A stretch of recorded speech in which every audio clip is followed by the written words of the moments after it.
Winner of this will improve to 11-1 and be near locked for the top 8 of the tournament. Very high pressure matchup. Of course, Gerry is no stranger to situations like this. And not at all. So the mono-white humans versus white-blue humans are underway. It's turn 1. We're going to see that town gossip monger from Max Mcvety. And how about one from Gerry as well as we pass back? So do you like the blue cards here in the mirror? I mean, in a creature mirror, I think Reflector Mage is good, right? It all comes down to how the mana shakes up. So Gerry has better spells in his deck. If you can get to Reflector Mage, blocking a 2-1, bouncing a creature, that's really good. It's a matter of his blue lands coming into play untapped and being able to curve out naturally. So a pair of Dragon Hunters from turn 2 for Mcvety. For Thompson, he has a copy of Thalia's Lieutenant. That's going to make his town gossip monger bigger than Mcvety's gossip monger. You see, right. Max will transform his to the Incited Rabble. It's a 2-3. It's going to have to attack, so we're going to see some action here. If Mcvety just has Always Watching on this turn, that would be huge. Oof, yeah. Even a Thalia's Lieutenant of his own would be much more impressive than the one that Gerry just cast. Well, with Always Watching, actually, the only creature he can swing is the Incited Rabble because of that 1-1 counter, I would think. And how about this? It's a turn 3 Stasis Snare on Gerry Thompson's town gossip monger. And here comes the team. It is 2 Dragon Hunters and an Incited Rabble. Yeah, so not only is there pressure on the types of lands that Gerry is playing, there's also just the fact that Max was on the play. Yeah, and he got the privilege to make that sort of line here. And these decks with so many 1-drops, that is huge. So the Thalia's Lieutenant trades with one of the 2 Dragon Hunters. We go back to Thompson, and he plays, and this is the card we're talking about, Bygone Bishop. So the 2-3 flyer, it's kind of the Mentor of the Meek reprint, if you will. Whenever Gerry casts a creature spell with converted mana cost 3 or less, which is all of his, he'll get to investigate. And the 2-3 body is quite strong, though Mcvety drawing the town gossip monger, and indeed the reason I like going up to 4 copies, that's able to safely attack here. Yeah, Incited Rabble hits Gerry down to 14. Now, Dragon Hunter had to stay at home. Mcvety's follow-up was a copy of Council's Lieutenant. A good card, but not something that gets through Bygone Bishop just yet. Right, we'll need another removal spell or some kind of pumping effect. Well, how about this from Thompson? A second Bygone Bishop, then a copy of Gideon, making 2 more clues. Gerry has 3 clues now in play. This kind of card advantage engine, as long as Gerry can stay alive, this is going to bury Max. Right. When it comes to card advantage, Gerry's not going to have any difficulty turning the corner. It's a question if Max can actually kill him before he starts popping these clues. We've seen before 2-3s are just about the right size against the humans deck. And yeah, go see the look there. Mcvety not entirely sure how to get through these 2-3s. He'll play Knight of the White Orchid. That'll get him another Plains. Another thing I like about these Bygone Bishops is they make those Griff's Boons not especially effective. Yeah, and this is a big one. Declaration in Stone, the perfect answer here. So both those Bygone Bishops are bygone. Gerry up to 5 clues, but that's not relevant here. Yeah, and Gerry with only 2 cards in hand, looks like at least one of them is a land. He didn't really have the option to not play into that, but he did unfortunately get punished there. And you feel like if any card other than Declaration in Stone, and Gerry's in the clear. Right. But you see a swing from the team from Mcvety. Dragon Hunter will trade with Gideon, and Gerry takes 2 off the Incited Rabble, 2 off Council's Lieutenant. The Lieutenant renowns to a 3-2. Gerry down to 10 and has no board. And that renowned Lieutenant is huge. So Max already has creatures that are better than the average creature in this matchup. The first strike on the Knight of the White Orchid, the 3 toughness on the Incited Rabble, they're already very good. But even if they weren't, the Lieutenant would turn them into powerful creatures. So Mcvety is in a commanding position here. Looks like all Gerry is going to be able to do here is just crack some clue tokens. So Mcvety has 3, 4, 5, 6, 7 power creatures without any triggers happening. Of course, the Lieutenant is going to pump the team, has access to Fire Breathe the Rabble as well. Yeah, so here's 7. He could pump it up to 9. Archangel Avacyn from Gerry. Does have 2 copies of that in the main. Yeah, and that's what I was talking about, Gerry just having access to more powerful spells. It's going to jump in front of and eat something. This sort of metagaming for the white mirror, playing Bygone Bishops and Archangel Avacyns in your aggro deck. This is a very Gerry Thompson thing to be doing. Yeah, you don't usually see Gerry playing, the Savannah Lions deck if he doesn't have some kind of technology. That's not the kind of Magic that he wants to play. So Avacyn blocks Council's Lieutenant. We'll see whether or not Mcvety chose to pump the Rabble. It looks like he did not. Instead, he's going to play a post-combat Archangel of Tithes. Does have Thompson down to 4. Yeah, Thompson's life total is still under pressure. It looks like he picked up a Reflector Mage, which is it's a good tempo swing here, though. Thompson has to figure out a way to not die. Mcvety has another removal spell in hand. Well, right now, with only one blocker, Gerry's dead on the board. Now, I believe he has a copy of Reflector Mage in hand, and that could do a lot of work. Right. Thinking about both what to bounce with the Reflector Mage and whether to pop a clue first, if there's anything he could draw over that. Yeah, we can't forget Gerry has 5 clue tokens in play, so he basically, for the rest of the game, has the ability just to pay 2 mana to draw a card. Yeah, going to take a look here. Prairie Stream is the draw. He'll then play his copy of Reflector Mage. That will put the Archangel of Tithes back in Mcvety's hand, and Gerry will play Thraben Inspector. So back up to 5 clues. But yeah, there's no shortage of clues. And maybe he stabilized. Remember that Incited Rabble has to attack each turn. Yeah, so the Avacyn will be able to trade with that here, or you can just throw Reflector Mage and the Inspector in front of it, which is, in all likelihood, a much better block. Yeah, Mcvety can only pump up to 4 power, so he doesn't really get to take both the creatures down. Right. Avacyn will also flip if he makes that play, which is very dangerous. Yeah, there's some pressure on Mcvety to have a removal spell or some kind of pump effect here, though he's not gesturing like he has it. Well, if we get into the game of trading removal spells for creatures, then those 5 clue tokens for Gerry, I mean, that could run away with the game, right? If Gerry's able to stay alive, absolutely. Yeah. So here comes Incited Rabble, the 2/3 that has to attack. We'll see whether Gerry wants to trade Avacyn with it, or I'm thinking he throws one of the little guys in front. Yeah, and not even given the option, Thraben Inspector goes in front of Incited Rabble. It dies, which means Avacyn is going to turn vengeful. Yep.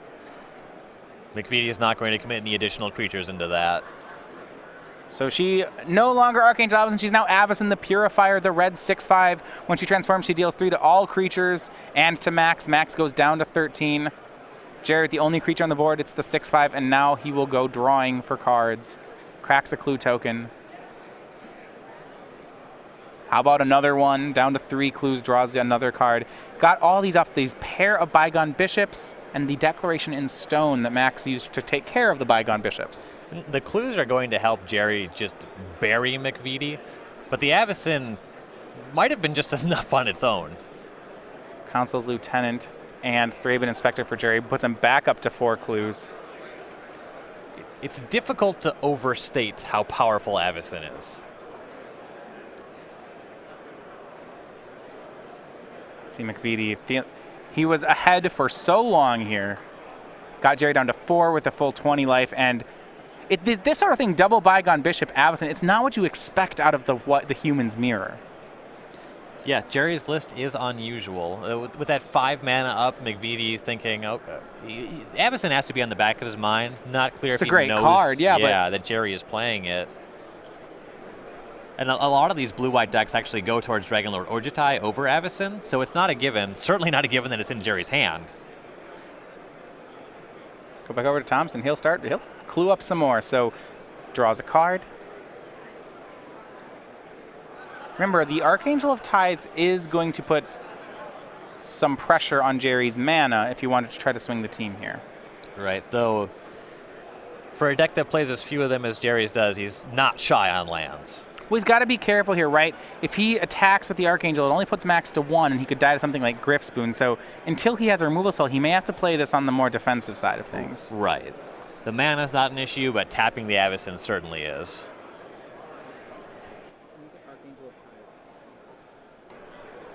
So there's a balancing act here between Gerry wanting to draw cards with his clues and keeping mana for Archangel of Tides. So as long as she's untapped, then creatures can't attack Max unless his controller pays 1 for each of those creatures. So he'd have to pay 1 for each attacker. And this is one, if it's attacking, creatures can't block unless Gerry pays 1. So he has to leave up mana, enough mana that if Max swings the team, Gerry has blocks available. Right. With 2 creatures in play, just needs to leave up 2 mana. Conveniently, if there's no attack, that's enough mana for Gerry to just pop a clue. So he's popped 2 clues. Looks like he has more lands. Plays another Prairie Stream. So Now 4 mana available, could crack the remaining 2 clues. Right. We won't see him cracking more than 1 on his turn here, I'm sure of it. Looks like his last card is a land and a creature. An additional creature doesn't do much here. We'll see what it is. It may be Thalia's Lieutenant, though, and I think it is. Puts a counter on all the humans. Now, sadly for Gerry, does not put a counter on Avacyn. If he could get her up to a 7-power flyer, I think he would certainly do it. Right. Though now Mcvety needs to find a removal spell or another blocker. You know, granted, almost all of his deck is that. He only has a couple dead draws here, but Gerry has lethal with Avacyn plus any creature at this point. So, yeah, a removal spell for Avacyn, though, could steal the game from Mcvety. We'll see what he did. Right. Again, Mcvety not posturing like somebody who has it.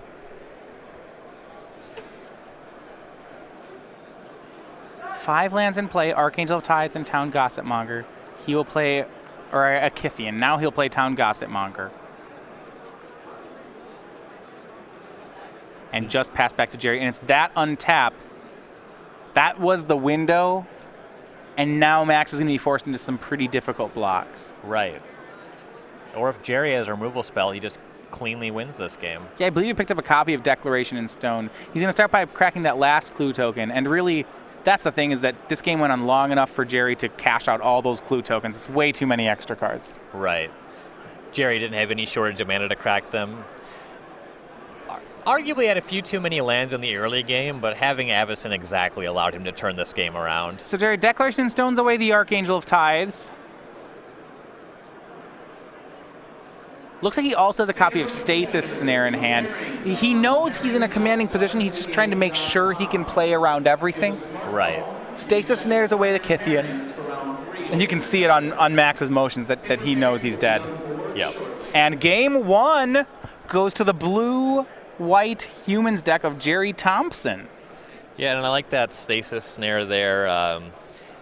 The only spell that Mcvety could really have there would be a Stasis Snare of his own, which wouldn't have been good enough. But you can't take it with you. Get rid of that blocker while you can. Yeah, and this is a really impressive comeback as well. When you had Max go triple 1-drop and have that turn 3 Stasis Snare for Gerry's good blocker, I felt like Max might run away with the game.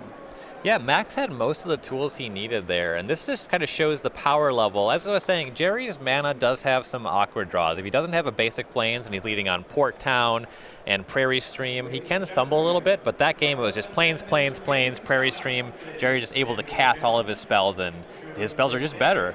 All right, well, the players are going to shuffle up for game number 2 in this Humans Mirror match. We're going to take a second. We told you about the Season 2 schedule. One of the events that we do have coming up in that season is Grand Prix Charlotte. There's a lot of great stuff going on, so we're going to take a second to talk through that one. On May 20th through the 22nd, make plans to be part of Modern Weekend and Magic the Gathering history when StarCityGames.com proudly presents Grand Prix Charlotte. Register for the Modern Format main event to compete for thousands of dollars in prizes and receive an exclusive playmat featuring Jace as he pores over the pages of Tomio's journal. Select the 3-day Infinite Challenge package to compete in all challenge events for one low price, while also walking away with the exclusive Jace playmat. Add a premium rewards package and take home a collectible pin, deck box, 80-count pack of sleeves, and playmat, all featuring the iconic Noble Hierarch.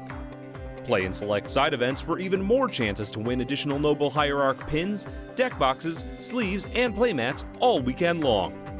And don't forget to come say hello to Grand Prix Charlotte's many special guests, including cosplayer Christine Sprinkle and an artist alley full of fan favorites, headlined by guest of honor Rob Alexander.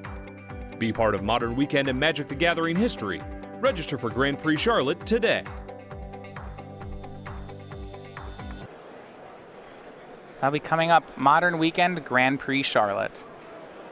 These players getting ready for the second game. I want to take a second to look at the sideboarding plans for each of these decks.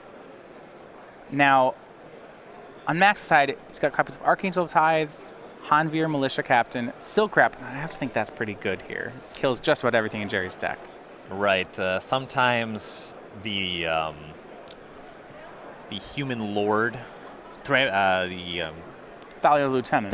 Thalia's Lieutenant can get out of hand. Being able to just deal with ever 2 mana, having a high threshold of those cards can matter a lot in the boards that tend to get stalled. If you have Archangel of Tides in your 75, this is the matchup you wanted in. I'm not convinced that it's necessarily great. If it just gets tagged with Declaration in Stone, of course, Gerry has Reflector Mage.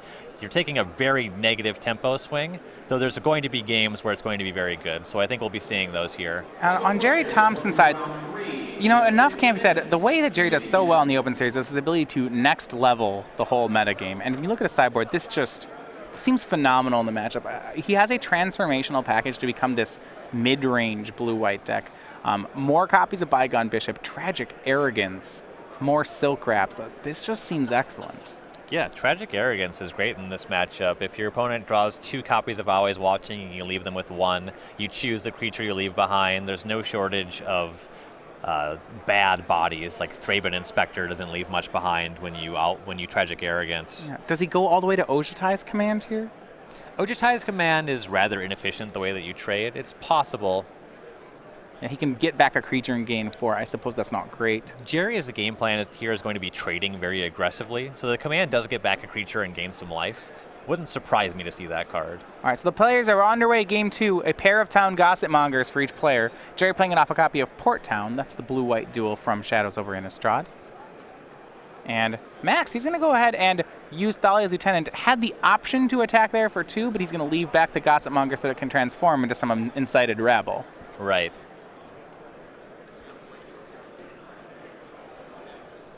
Another Port Town for Gerry. Still has the planes in hand. Yeah, the mana is working cleanly for Gerry here, so now it's just a matter of having the right mix of spells. Again, the spells in his 75 are just more powerful than Max's. Yeah, he plays a copy of Council's Lieutenant. Max will transform in his Gossip Monger into the Incited Rabble. It is a 3/4 thanks to Thalia's Lieutenant.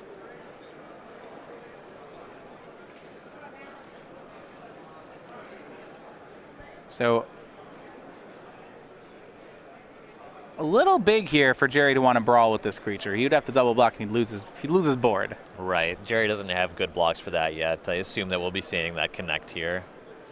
On the other side, Max does not have, I was going to say he doesn't have a blocker for Council's Lieutenant. This is a huge play. Always watching the turn 3 play from Mcvety. So the 3/4 Insider Rebel is now a 4/5. It attacks for 4 with Vigilance and knocking Gerry down to 16. In a damage race, having to attack can be a very serious drawback, but once the creature is both gigantic and has Vigilance, that is just no longer true.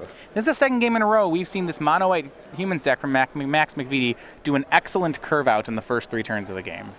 If Gerry has a Reflector Mage here, that would be a huge swing back. That's a big win, isn't it? Knight of the White Orchid will be the play from Gerry. Now, he can't Reflector Mage yet, but he could get a big first strike wall going. Right, he has 4 power of first strike hanging out here. The Rabble does have 5 toughness at this point in time, so there's a little bit of work to do. Right, he needs 1 more. Of note, Gerry declined to transform his turn. Count Gossip Monger last turn. He doesn't want to have to attack. Yeah. He's going to play another Gossip Monger for 1 white and maybe just pass the turn. Those blue cards, like you mentioned Reflector Mage, that does seem to be great in this matchup. Each game I keep thinking if Gerry could draw a Reflector Mage, that's good for him. Right, Gerry with 4 lands now. If he can untap, play a land, and has Avacyn, that would also be huge. That's not a blue Avacyn's card, unreal good here, you're right. Yeah. You go back to Mcvety. Does not have another land drop, it appears. Good mixture of spells. Yeah, everything in his deck is castable off planes. It's the only land that he plays. Yeah, no Westvale Abbeys in his list. There are some draws where 3 is a little bit choked, but he'll certainly be able to cast at least 1 spell a year, likely 2.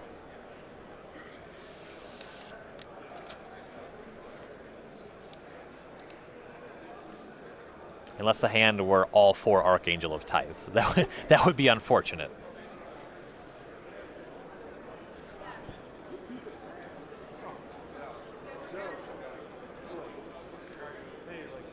And we'll see just where we are here.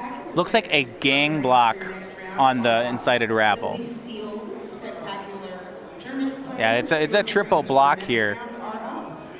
Now, if Max pumps, Gerry loses, well, that's 3 toughness worth of creatures. I think everything dies, doesn't it?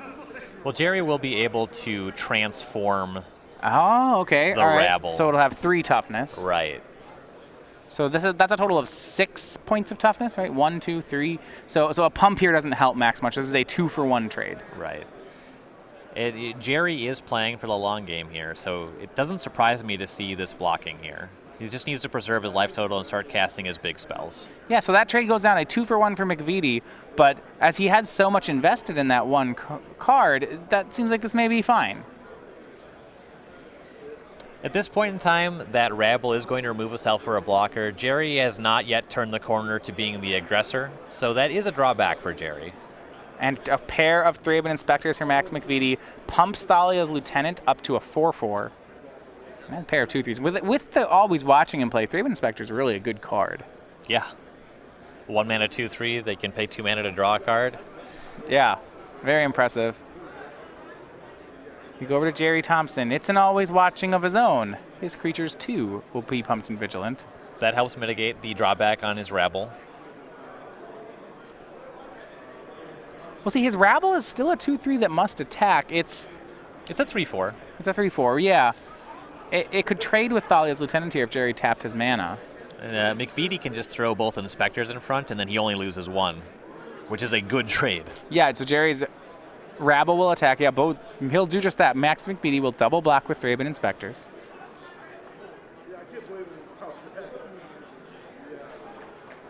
Gerry Thompson did not really have a choice on this attack. Incited Rabble, that's what it's going to do. Yeah, there was no good pump there, though transforming the other Rabble seems solid. Yeah, I suppose his option, if he didn't want to do that turn, he could have tapped to transform. Little visual shortcut for there. Gerry put the card that was on the proper side in the graveyard. Right. So what happened was the Incited Rabble died and became and then the other town Gazet-Monger became Incited Rabble. That's why it's tapped. Right. Mcvety will crack a clue token, play another town Gazet-Monger. Thalia's Lieutenant grows again. And here comes the Inspector and the Lieutenant. It's a 5-5 and a 2-3. 7 damage across will put Gerry Thompson down to 9. Mcvety passes. Gerry really wants to find an answer for that Lieutenant. Well, he's got one here. Now, it's Reflector Mage, and here's a difficulty. It does mean that he's putting Thalia's Lieutenant back in Mcvety's hand, and just he may have to do it, but that enters the battlefield trigger is quite good. You remove the counters that are on the Lieutenant itself, but it gets to dispense them to the rest of the team. Yeah, it's a temporary fix. Now remember, Gerry Thompson, not in his hand but in his sideboard, does have cards like Tragic Arrogance. So if you're looking to wonder, how does he beat all these cards in Max's hand, there is an out. Of course, unfortunately for Gerry, in his hand he has cards like Prairie Stream. Yeah, he'd have to have a good set of draws here. Not to mention he has an Incited Rabble here that's feeling rather suicidal. Does have a ton. He's able to pump it 3 times here, so it'll at least be trading with something.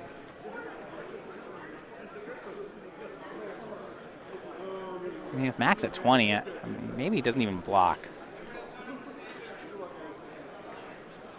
Yeah, there's a strong argument for not blocking. He's going to make the block with Thalia's Lieutenant. So it's a 5-5 blocking a 3-4. Gerry would have to pump 2 times to make this trade happen. He'll do so. No reason to think twice about that. Gerry loves this trade. Yeah, well, I mean, on Max's side, I may even like the block, though, because it just taps Gerry out for the turn. You see Gerry, no follow-up play. We go back to Mcvety. This is more damage, especially with always watching. The Gazet-Monger can flip. This is a lot of damage. Well, Gerry had the tap off of it that turn, though the Reflector Mage in his hand just got a lot better for the following turn. He's going to go very low on this attack, however. Of course, Mcvety just hanging out with 4 spells. Yeah. Plenty to worry about there. A clue token as well in play for Mcvety. So he swings both creatures. Before damage, he will tap them both to transform the Gazet-Monger. So it looks like this is going to be 5 damage. It'll put Gerry to 4.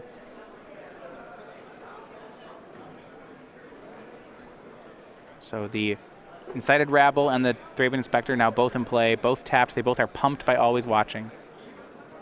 Council's Lieutenant is the follow-up play for Max. He had the choice between Lieutenant and trying to hit that land drop with the clue. He decided to take the conservative line here and just get the creature in play. Yeah, I like that a lot. Gerry's on 4.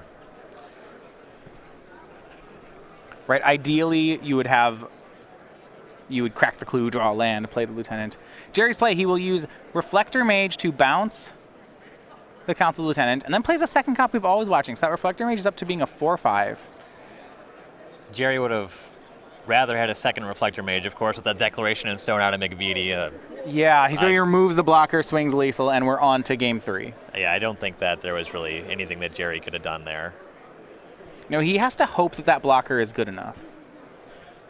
So Mcvety and Thompson tied up at one apiece. These players currently 10-1 each. At 11-1, that's going to put them in. These players are tied for first. There are no undefeated players, I believe, left in the tournament. So a win here will get them into first place and go entering the modern rounds. Believe them as maybe needing to win one round at best. Coming off with a win in the last round of a leg of an event where you go from standard to modern, say you won your last round of standard, that's some good momentum for you. Just a reminder what these players are playing for. At the prize payout for the tournament, it is $10,000 and 50 SCG points to the winner, along with invites to future invitationals. That person also with an invitation to the Players' Championship. We see prizes going all the way down here. 1,500 to all top 8 competitors, 1,000 to the top 16 competitors, and importantly, especially if you're a Gerry Thompson fan, a lot of SCG points at stake here. Yeah, tons of exciting prizes. Not surprising that 750 people came out this weekend. There's a lot that they're battling for. Now, for the first time at the Invitational, we actually have more on the line this weekend, and we have some other things that we're giving away. First of all, there's an invite to the Players' Championship. There's an invite to the Magic the Gathering Pro Tour Eldritch Moon in Sydney, Australia here for the winner of the event. As well as that, they get their own likeness on a token. And we've seen that before. Caleb Shear with the most recent one, that was the Storm token. But the winner will get their likeness on a token that's given away at Star City's Opens and Classic events for all of Season 2. Australia is a pretty saucy flight. You got to be happy about winning that. Yeah, I would not mind taking a trip there. It's a long flight here from the United States, but I've never been. That's why it's good value. Oh, okay. So the value of plane ticket. We're saying the same thing. It's all about hours per dollars, see? Right. Of course, your face on a token. Gerry's got a couple of those already. It's definitely good to have another one. Certainly would mean more to somebody that doesn't have one yet, but I think that Gerry would be very happy to have the blue Thopter token. Yeah, he right. That would be for his modern deck. Yeah, you know, he already has the Merit Lage. Yes. The deck that Gerry is best known for is the Thopter Dex deck. Yeah, he needs the other half of the deck. Right. Right. He only had the Merit Lage half, not the Dark Top, not the Thopter depths. Only one of those tokens is legal in Modern. So. And it is something that he's making this weekend. Well, the token is not banned in Modern. It's not banned, but it's also not legal. You don't have to ban tokens. Yeah, you just can't make one. That'd be a really weird way for the rules to work. Okay, you can play Dragon Roost, but Dragon Token is banned. Yeah, that'd be tough. You can't put the token in play. I like it the other way around. If you can get the token into play somehow, it's fine. Don't ask me why the card I named was Dragon Roost. I just feel like that is, of all the cards that make tokens, we're going straight to Dragon Roost, you know. See, I was thinking Centaur Glade. I was in the same format, but it's the other creature. Dragons are very oppressive. Game 3 here from Max Mcvety and Gerry Thompson. Yeah, this card was really great and limited, by the way. This enchantment just makes a dragon every turn. You just lose to it. Yeah, one dragon's good. How about 3? All right, so for Gerry, it's a turn 1 Town Gotsamonger, turn 2 Knight of the White Orchid. For the first game, he is the one on the play, and we see the same dynamic as we had before, but it's turned on its head. Now Gerry's the attacker.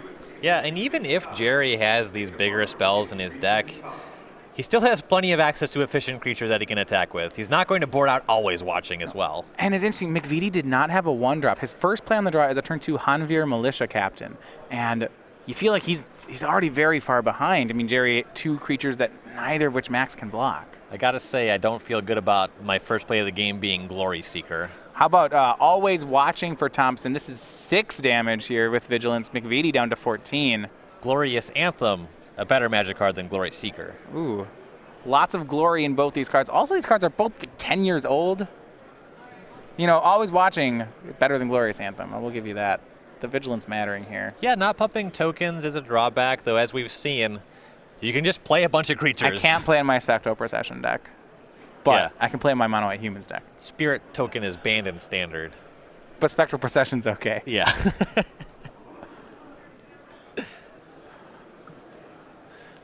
Max going to have to play defense. You see Declaration of Stone looks like it may have been flipped to the front of his hand.